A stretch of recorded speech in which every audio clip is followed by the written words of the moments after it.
இயேசுவில் அன்பிற்குரியவர்களே, இயேசுவின் இனிய நாமத்தில் வாழ்த்துக்களும் ஜெபங்களும்.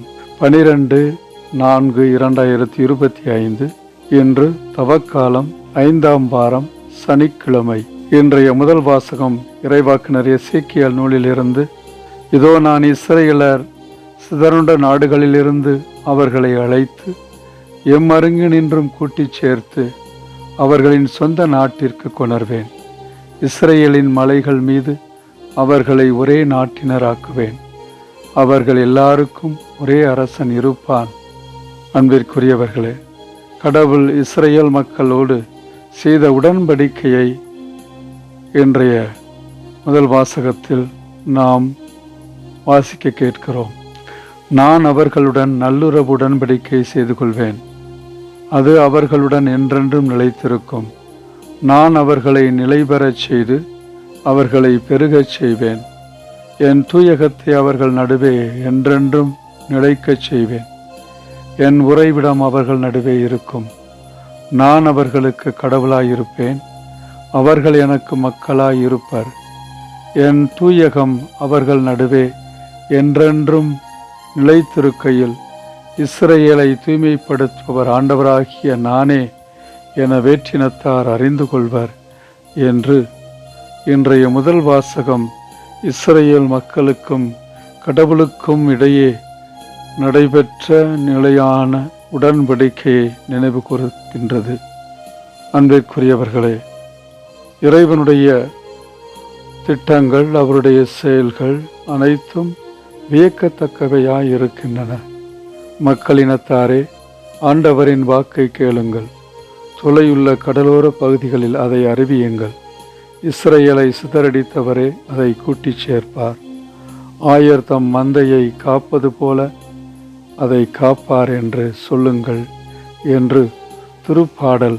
ஒரு ஆயர் தம் மந்தையை காப்பது போல ஆண்டவர் நம்மை காத்திடுவார் என்று அவருடைய உடனிருப்பை, அவருடைய பராமரிப்பை, பாதுகாப்பை நமக்கு உறுதி செய்கிறது.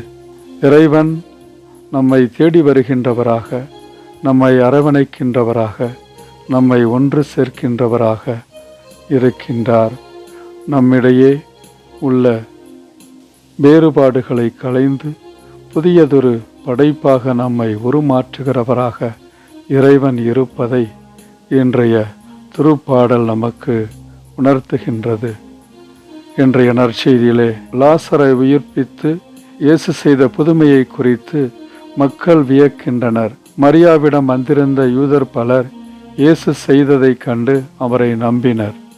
ஆனால் அவர்களுள் சிலர் பரிசேயரிடம் சென்று இயேசு செய்ததை தெரிவித்தனர். யோவான் நற்செய்தி 11ஆம் அதிகாரத்திலே யூதர்கள் இயேசுவை கொலை செய்ய திட்டமிட்ட பொழுது அவர்களுடைய தலைமை குருவாயிருந்த கயபா, உங்களுக்கு ஒன்று தெரியவில்லை, இனம் முழுவதும் அழிந்து போவதை விட ஒரு மனிதன் மட்டும் மக்களுக்காக இறப்பது நல்லது என்பதை நீங்கள் உணரவில்லை என்று சொல்கின்றார்.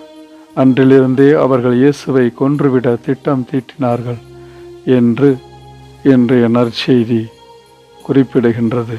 அன்பிற்குரியவர்களே, இயேசுவின் வாழ்விலே அவர் சந்தித்த போராட்டங்கள், இன்னல்கள், அவர் தலைமை குருக்கள் வழியாகவும் பரிசேயர்கள் சதுசேயர்கள் வழியாகவும் தலைமைச் சங்கத்தினர் முன்னிலையிலும் அவருக்கு எதிராக பல்வேறு திட்டங்களை தீட்டி இயேசுவை பிடிக்க வழி தேடிக் கொண்டிருக்கின்றார்கள்.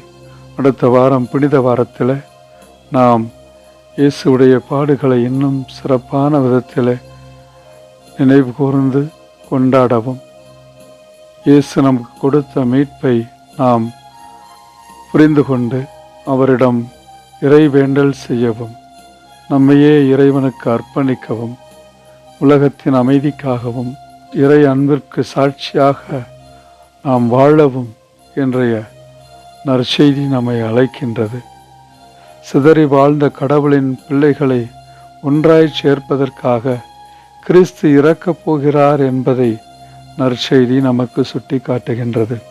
எனவே நாமும் கடவுளின் பிள்ளைகளாக வாழ வேண்டும். அனைவரும் ஒன்று சேர்ந்து வாழ வேண்டும். இறை அன்பிலே நாம் பயணிக்க வேண்டும் என்று இறைமகன் இயேசு விரும்பி நமக்காக தம்மையே கையளித்தார். அவருடைய பாடுகள், இறப்பு, உயிர்ப்பு இவை இறை அன்பின் சாட்சிகளாக நமக்கு வெளிப்படுகின்றன. எனவே கிறிஸ்துவின் அளவற்ற அன்பின் மகிமையை நாம் உணர்ந்து இறை அருள் வேண்டுவோம். மன்றாடுவோமாக. அன்பு தந்தையே இறைவா, எங்கள் உள்ளத்தில் உம்முடைய அருளையும் ஆசிரையும் தந்து நாங்கள் உமது பிள்ளைகளாக வாழ எங்களுக்கு தேவையான அருளை தருகின்றீர். நாங்கள் மகன் இயேசுவிடம் முழுமையான அன்பு கொண்டு அவர் காட்டுகின்ற போதனைகளின்படி வாழ்ந்து அவருடைய மீட்பை நாங்கள் பெற்றுக்கொள்ளவும், நாங்கள் எங்களுடைய வேறுபாடுகளை களைந்து இறை அன்பிலும் பிறர் அன்பிலும் ஒன்று சேர்ந்து வாழ நீர் எங்களுக்கு விடுக்கின்ற அழைப்பை உணர்ந்து என்றும் உம்முடைய அருளிலே வாழ்வதற்கு தேவையான இறை அருளை எங்களுக்கு தந்தருளும். எங்கள் ஆண்டவராகிய கிறிஸ்து வழியாக உம்மை மன்றாடுகின்றோம். ஆமென்.